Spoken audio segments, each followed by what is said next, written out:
para sa Japan.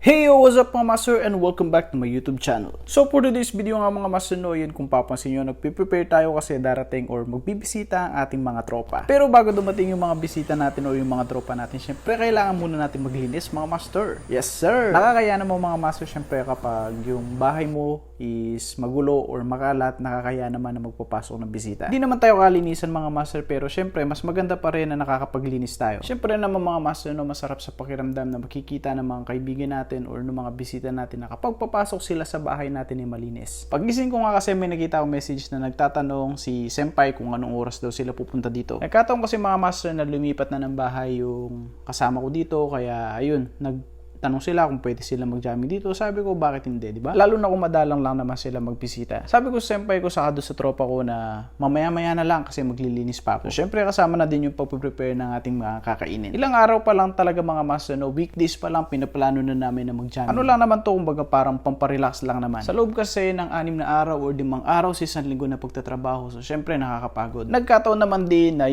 payday natin, kaya why not, di ba? So, bigyan natin yung time yung sarili natin para makapag-relax, makapagkwentuhan, makapag-jamming, watching movies, and so on and so forth. Yes, sir! So, kanina nga pala is nag-isip ako ano nga ba yung masarap na i-prepare kapag darating sila dito. Tamad kasi ako lumabas kanina, kaya naisip ko na buksan na lang yung rep, check ko kung ano yung pwede nating iluto or i-prepare. At kato naman mga master na hindi ko pa na luluto itong tenga ng baboy, kaya naisipan ko na idinakdakan na lang siya. Ang nangyari, hindi siya dinakdakan, no? Ginupitan. Yes sir! Dali lang naman pala ito mga master. Una, pakuluan mo itong tenga ng baboy para lumambot, and then since wala tayong uling dito, hindi tayo makapag-ihaw, ang ginawa ko dun sa griller ng aming kalan. Pagkatapos nung gupitin mo lang or dakdagin mo lang or slice mo lang ng ganito, then sangkapan mo na. Basic lang naman to mga master. Nilagyan ko nga lang ng sibuyas, konting luya, yung luya naka-mince siya, konting asin, konting paminta. Syempre mga master, no, lagyan mo na rin ng lemon, gusto ko tequila, yeah. At saka syempre konting mayonnaise para hindi siya ganun na nakakaumay. Tapos yun mga master,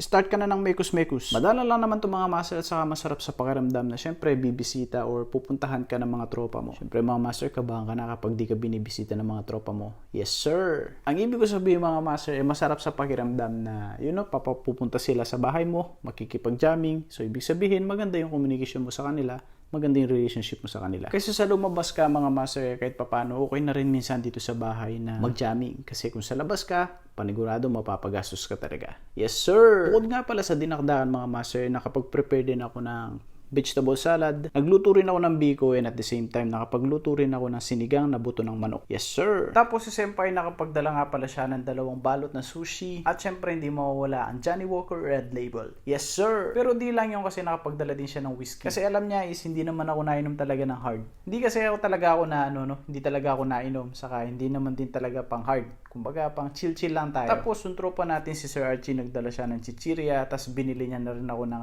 1 kilong brown sugar. Yung brown sugar na yun is nagpabili ako sa kanya kasi wala akong gagamitin na sugar para sa biko. Tapos si Boss JP nagdala niya ako ng lemon. Gusto ko tequila.